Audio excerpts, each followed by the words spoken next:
Hi, I'm Luna. I come here every day to share a gentle little story with you. If you enjoy quiet stories like this, feel free to subscribe and listen along whenever you need a soft moment. Tonight's story is called The Little Moon Beside Your Pillow. On the edge of a small town where the streetlights ended and the stars began, there lived a quiet girl named Mira. Every night, Mira lay awake longer than she wanted to, listening to the hum of distant cars and the ticking of the old wooden clock in the hallway.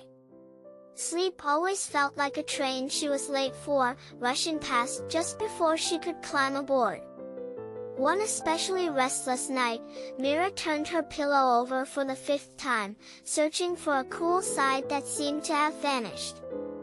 She stared at the faint glow-in-the-dark stars on her ceiling, the ones she had stuck there years ago, now barely shining at all.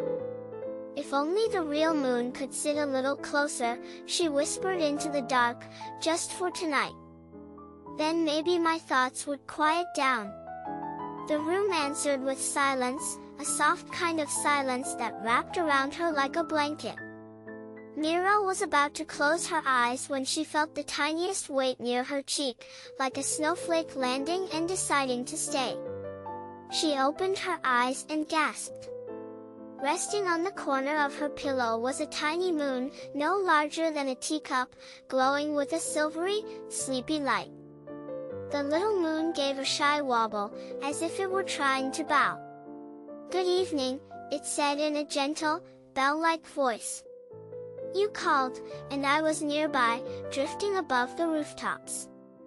I thought you might like some company." Mira blinked, wondering if she was already dreaming, but the soft light painted real shadows on her blanket and made the dust motes shine like tiny comets. "You can talk," Mira breathed, her worries loosening just enough to let curiosity in.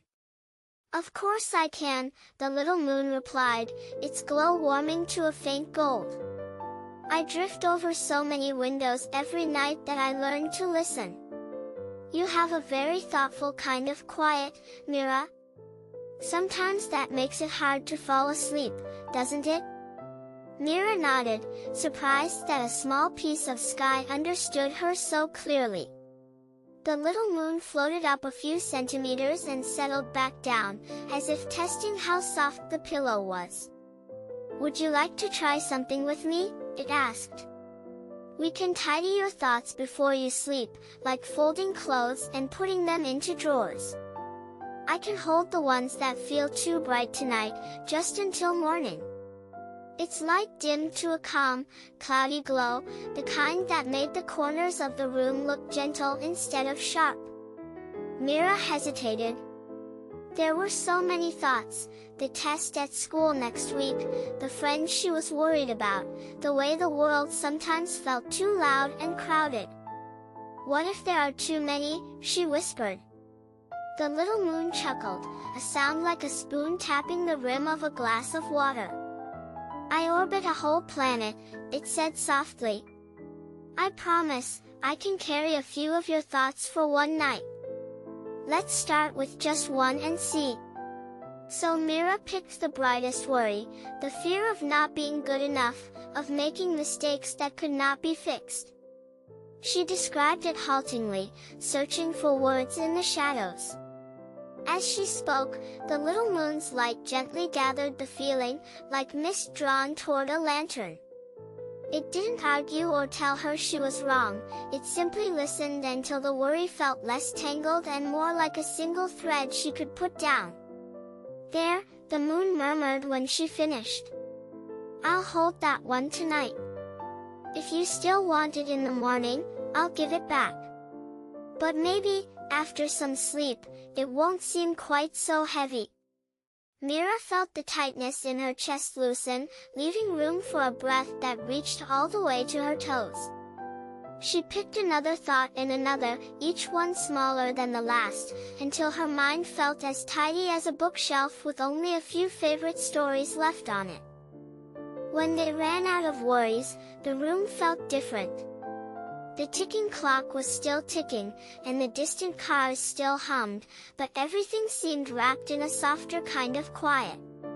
The little moon drifted higher, hovering just above Myra's head like a very gentle nightlight. "Now," it said, "we can add something small to keep you company while you sleep. Not a worry, just a wish." Myra thought for a long moment. Then she whispered, "I wish that even on hard days, I can find a soft place to rest." The little moon brightened, its light turning almost pearly. "That is a good wish," it said. "I can't promise to change the days, but I can help you remember the soft places you already have. The corner of your blanket, the quiet of your room, the way your breath sounds when it slows down." The little moon lowered itself until it rested just beside her pillow again, close enough that Myra could feel a faint coolness, like the air near an open window in early autumn. "Listen to your breathing," it whispered. "In and out, like waves. I'll count with you, and when you stop hearing my voice, it will only mean you have finally caught up with that train you keep missing." Myra smiled at the image, her eyelids suddenly very heavy. They counted together, slow and gentle, numbers dissolving into the hush of the room. Somewhere between 8 and 9, Myra drifted across the border of wakefulness, carrying her wish like a small lantern in her hands. The little moon stayed beside her pillow, its glow sinking into a soft, silvery dimness, watching over the rise and fall of her breathing until the first pale line of dawn touched the window. In the morning, when Myra woke to birdsong and a stripe of sunlight across her blanket, the little moon was gone. In its place, on the corner of her pillow, lay a faint circle of silver light, like a thumbprint made of dawn. Her worries had not disappeared completely, but they felt lighter, as if someone had whispered, "You don't have to carry all of this alone." Myra touched the glowing circle and smiled, knowing that whenever the night felt too crowded again, she could always whisper toward the sky and the little moon would find its way back. And that's the end of today's story. I'm Luna, thank you so much for listening. If this story kept you company, please consider subscribing, sharing it with a friend, or leaving your thoughts in the comments below.